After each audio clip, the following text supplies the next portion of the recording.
Bon, alors, hier, j'ai rêvé à une personne que je considérais comme un ami dans le passé. Maintenant, il faut mettre ça entre guillemets parce que j'avais pas du tout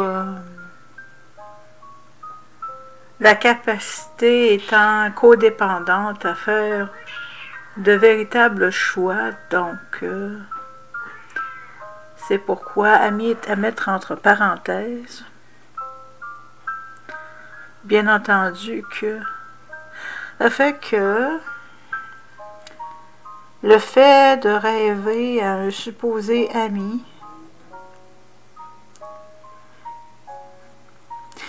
faut dire aussi, hein, compte tenu que j'étais codépendante, je le mettais sur un piédestal et lui-même se mettait sur un piédestal. Fait que ça allait bien ensemble. C'est souvent ça qui se passe, c'est que les personnes qui ont... Il était peut-être pas un pervers narcissique, mais il y avait très certainement certains traits narcissiques, fait que il avait tendance à se mettre sur un piédestal, et puis moi, bien, j'avais tendance à le mettre sur un piédestal. Fait que ça faisait un beau duo, mettons. Et puis, cet homme-là, il avait une couleur de yeux particulière. Je veux pas révéler son identité, fait que je vais pas non plus parler de la couleur de ses yeux, parce qu'elle est plutôt rare. J'ai vu ça une fois dans ma vie.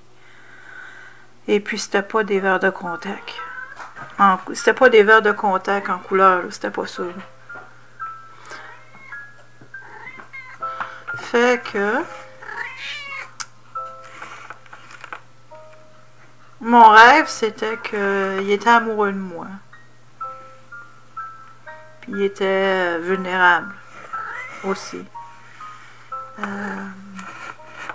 Probablement à cause de la situation sociale que l'on vit avec le COVID-19.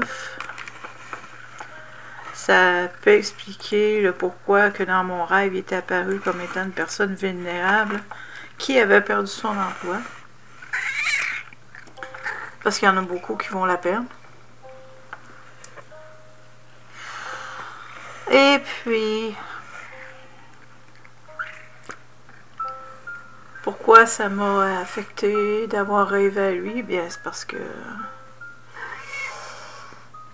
notre relation s'est terminée en queue de poisson, parce qu'à un moment donné, ben, je me suis affirmée. Alors, tant si longtemps que je m'affirmais pas, puis que j'allais dans le sens de lui, ce qu'il disait, ben, ça allait très bien. Alors, ça en vient à dire que,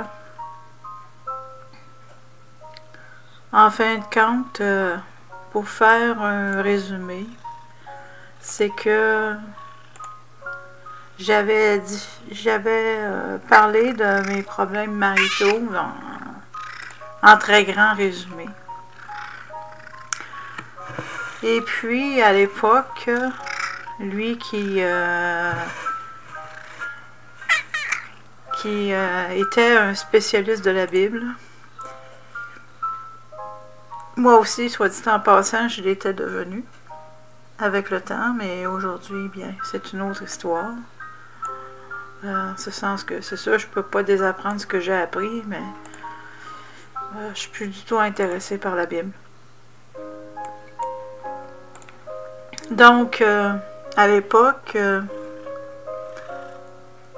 il m'avait parlé que, bon, ma situation, dans ma situation, selon la Bible, je pouvais divorcer, ok. Mais tant que ça restait en théorie, c'était correct avec lui, là. Tant que j'étais pognée avec mon bonhomme, qui est un véritable freeloader,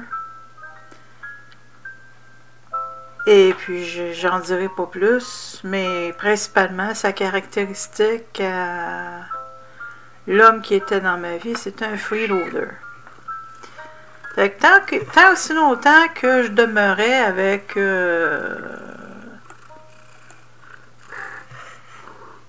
cette épave humaine, ça allait bien. Il n'y avait aucun problème.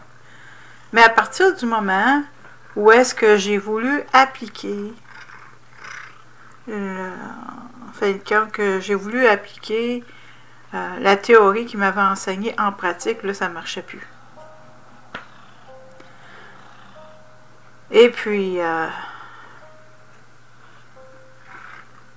compte tenu que après mes études, j'avais besoin de travailler, ben, j'avais déménagé à un endroit où est-ce que je pouvais avoir de l'emploi assez facilement. Ça se trouvait à être dans la région où est-ce qu'il habitait, mais pas la même ville. Je n'ai pas déménagé dans la même ville, mais dans la même région. Et puis, on se voyait occasionnellement pour des études bibliques. Et puis, je ne savais pas à l'époque, mais il me tolérait. Il m'a toléré. Non pas qu'il m'appréciait, mais il me tolérait. Tu vas savoir pourquoi il me tolérait. Je vais en parler dans pas grand temps. Et puis, éventuellement, il m'a dit, bien là, si tu veux continuer à avoir une relation d'amitié avec moi, bien, il va falloir que tu retournes avec ton mari. Fait que moi, j'avais fait un très grand progrès, non seulement sur le plan personnel, mais aussi sur le plan professionnel. Et puis, c'est comme ça que j'ai appris l'anglais, entre autres choses. Parce que j'ai obtenu des postes bilingues pour justement me forcer à apprendre l'anglais assez rapidement. C'est moi qui ai décidé ça. Puis là, bien, c'est ça. C'est ça qu'il me disait. Ben là, si tu veux demeurer mon ami, ben il va falloir que tu retournes avec. Et je me disais en moi-même, ben, on me demande de me suicider, en fait. C'est un suicide de retourner, ça n'a pas de bon sens. Avec tout le cheminement personnel et social que j'ai réussi à accomplir, moi, je vais retourner avec cette amanchure-là qui se berce à la journée longue puis qui fume à la journée longue. Moi, je vais me retourner avec cette cheminée-là. Pour te donner une idée, dans 8 ans, il a travaillé seulement 1 an et demi. Puis il voulait avoir des enfants avec moi, imagine-toi. Ouais. Puis à l'époque, le marché d'emploi était assez bon quand même. Fait que c'est ça. Il a travaillé 1 an et demi sur 8 ans, puis il voulait avoir une trollée d'enfants avec moi. Ça fait que, me sachant très féconde, j'ai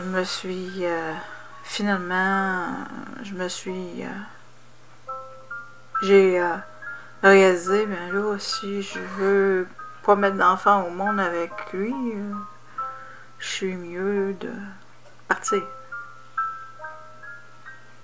D'ailleurs, c'était une des raisons pourquoi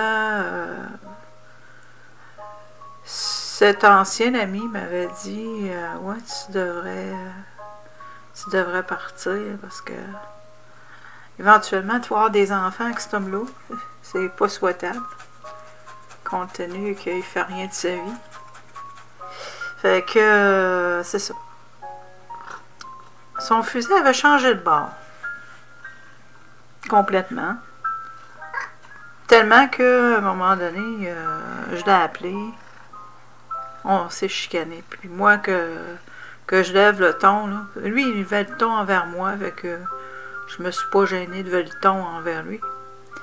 Parce que c'était à moi qu'on me demandait en quelque sorte, me suicider. Là, hein? Fait que moi, j'avais raison d'enlever la voix, pas lui.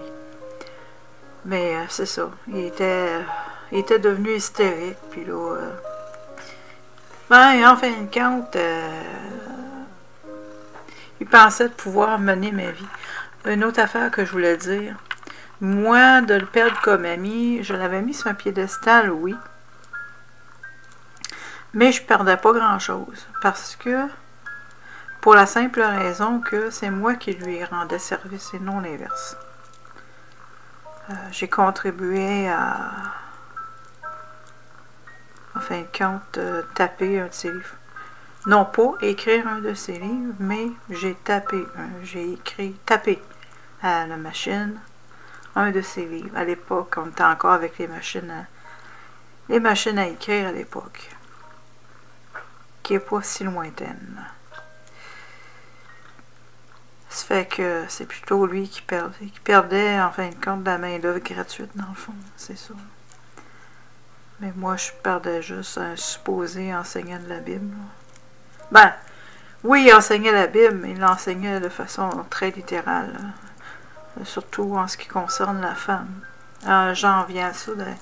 Fait que, pourquoi est-ce que mon rêve, la nuit dernière, faisait pas trop de bon sens, c'est que la dernière chose que Richard aurait faite, ce serait de devenir amoureux de moi.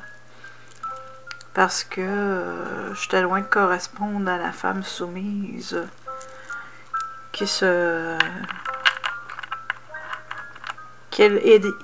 en fin de compte idéalisait.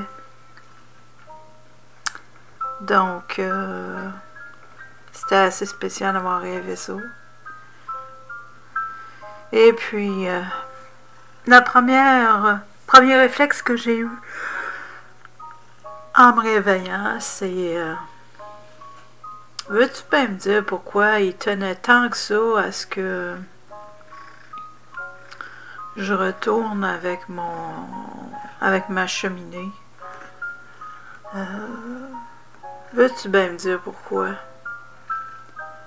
Et puis j'ai eu une réalisation ce matin que j'ai jamais eue avant aujourd'hui. Ça fait plus que 10 ans que c'est arrivé. C'est que ma réalisation, c'est que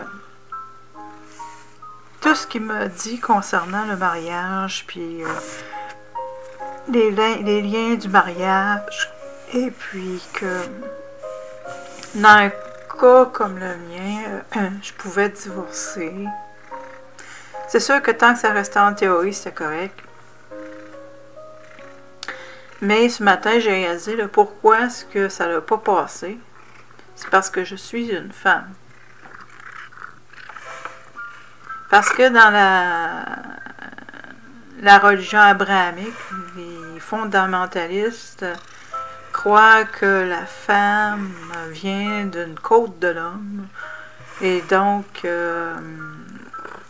en fin de compte, elle doit lui être soumise à tous les niveaux. Je vais revenir, c'est presque 14. Je disais donc que dans la religion abrahamique, la femme vient d'une côte de l'homme. Et la femme doit être soumise à l'homme à tous les niveaux. En tout cas, pour les fondamentaux, puis ceux qui sont des zélés, c'est ça. En fin de compte, c'est que tout ce qu'il m'avait expliqué dans ma situation, puis qu'il disait que je pouvais divorcer, c'est que lui, dans sa tête, j'allais jamais l'appliquer, mais aussi le pourquoi est-ce qu'il était tant choqué après moi que ça, puis qu'il m'a traité comme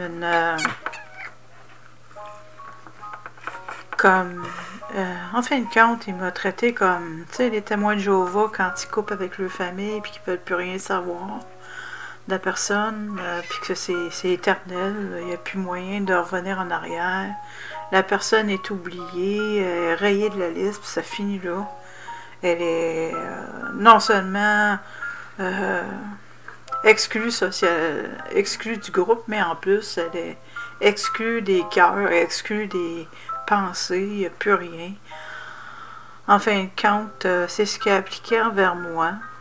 Et donc, la sévérité, c'est parce que il me considérait comme une personne qui s'en allait en enfer, puis qui était, en fin de compte, une très grande pécheresse, en fin de compte, de ne pas vouloir retourner vers mon freeloader, qui voulait avoir des enfants avec moi, et qui voulait rien faire pour soutenir l'idée, à part que d'avoir une érection. Donc, ouais. C'est ça, ce matin, j'ai réalisé là, pourquoi est-ce que il avait été si sévère envers moi. C'est qu'en fin de compte, pour lui, c'était pas concevable qu'une femme prenne cette position-là, de finalement divorcer de son freeloader.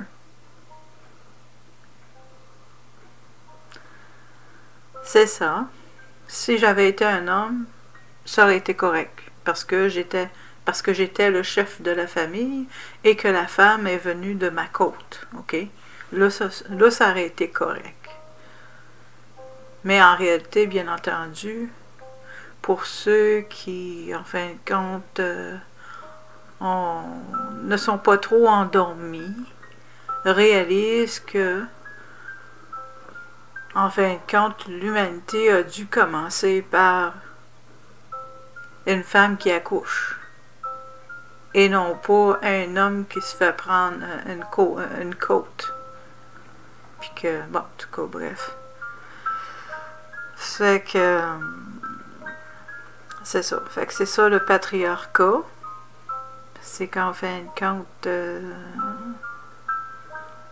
l'homme serait supposément le créateur de la femme, mais en réalité, c'est l'inverse. Ou du moins, ils se créent ensemble. Mais c'est tout de même la femme qui accouche. L'homme n'a jamais accouché, mais peut-être éventuellement avec la science et la médecine, ils vont peut-être réussir à faire en sorte qu'un homme soit enceinte, puis qu'il accouche par césarienne. Mais naturellement, c'est pas possible. Et il n'y en a pas beaucoup qui survivraient à un accouchement, bien entendu, avec la façon qu'ils sont, leur physiologie, n'est-ce pas? Donc, il fallait que je lance une petite blague à travers de ça. Alors, c'est ça. C'était une histoire que j'ai eue avec un supposé ami. Tant si longtemps que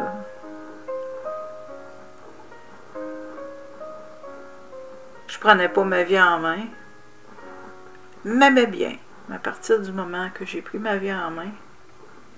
Et pourtant,